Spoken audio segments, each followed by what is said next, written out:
Nama saya Pastor Damaskus Damas dari Kongregasi Pasionis.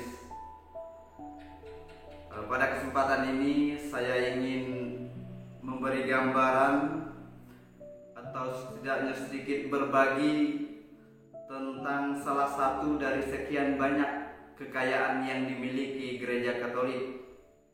Kita tahu bahwa Gereja Katolik itu memiliki banyak sekali kekayaan.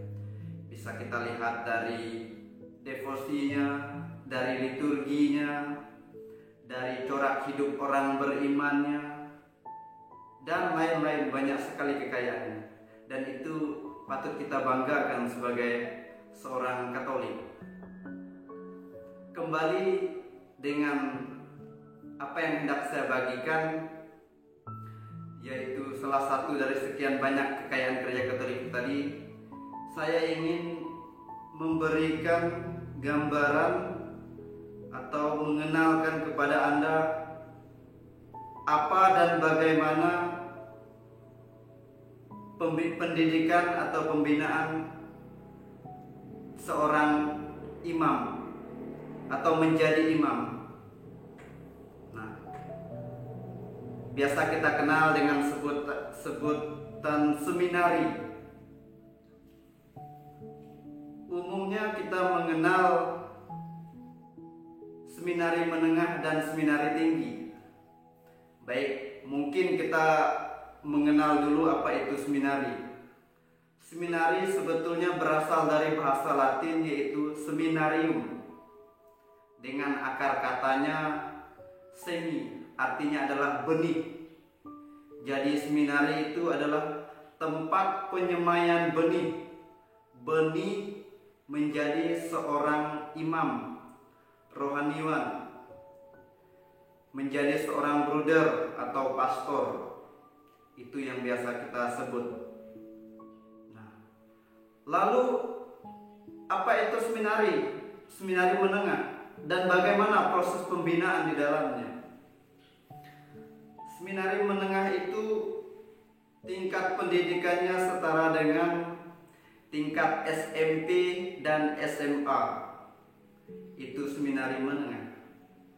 Nah, di dalamnya apa-apa saja yang ditekankan atau aspek-aspek apa saja yang ditanamkan kepada seminaris. Ada 5 aspek yang ditanamkan kepada para seminaris. Yang pertama itu tentang scientia, artinya adalah intelektual atau pengetahuan. Lalu yang kedua itu tentang sanctitas, yaitu kekudusan. Lalu yang ketiga itu tentang sanitas, kesehatan, baik itu jiwa maupun raga. Lalu yang keempat itu tentang societas, hidup bersama, hidup berkomunitas. Dan yang kelima itu tentang vocation, hidup panggilan menjadi imam atau bruder. Nah, inilah 5 aspek yang ditanamkan kepada para seminaris di seminari menengah. Selain itu juga ada hal-hal lain atau pelajaran-pelajaran lain yang disampaikan kepada seminaris. Sebagaimana siswa-siswi lainnya mempelajari ilmu matematika, ilmu bahasa, ilmu biologi, IPA pada umumnya atau IPS.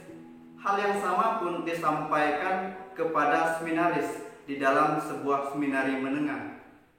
Nah, di dalamnya juga para seminaris juga dikembangkan bakat dan minatnya, baik itu seperti olahraga, musik, melukis, bernyanyi, atau berbagai bakat dan minat lainnya. Nah, di dalam seminari menengah itu akan juga dikembangkan. Begitu. Lalu ada ilmu bahasa juga. Nah, yang menjadi kekhasan di dalam seminari menengah itu membedakannya dengan siswa-siswi lainnya di luar, yaitu mereka mempelajari tentang kitab suci, liturgi, sejarah gereja, itu yang menjadi kekasan kepada seminaris di seminari menengah. Lalu juga tentang berkaitan jadwalnya, bagaimana mereka mengatur ritme hidupnya setiap hari. Nah, itu seminari menengah. Seminari tinggi, itu fokusnya lebih spesifik lagi untuk menjadi seorang calon imam.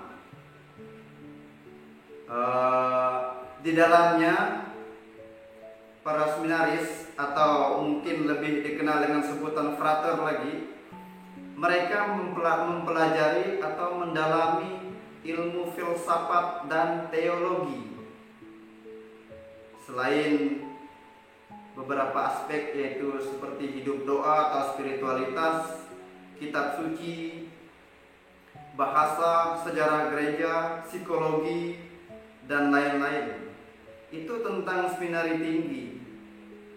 Karena dia sudah spesifik menjadi seorang imam, jadi fokus yang akan dipelajari atau didalami pun juga berkaitan dengan ilmu-ilmu ketuhanan, seperti teologi itu tadi. Itu tentang seminari tinggi. Selanjutnya, kalau kita mendengar hanya ada kata seminari menengah dan seminari tinggi, pertanyaannya, seminari dasarnya di mana ya?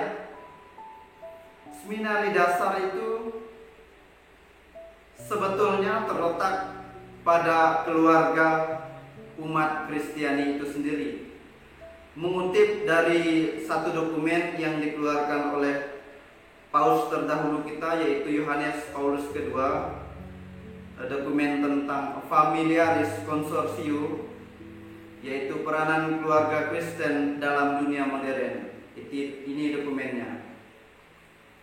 Terutama pada artikel nomor 36, itu tentang pendidikan. Dikatakan bahwa orang tua menjadi pendidik pertama dan utama di dalam keluarga.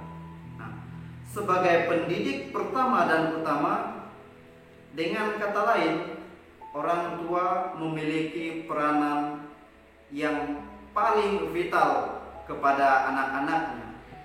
Mereka tidak hanya menjadi pendidik, juga menjadi pembina bagi anak-anaknya. Itulah bisa dikatakan, atau tidak berlebihan kalau dikatakan bahwa keluarga menjadi seminari dasar bagi gereja Katolik. Tentu di dalamnya dikatakan sebagai pendidik dan pembina pertama dan utama di dalam sebuah keluarga.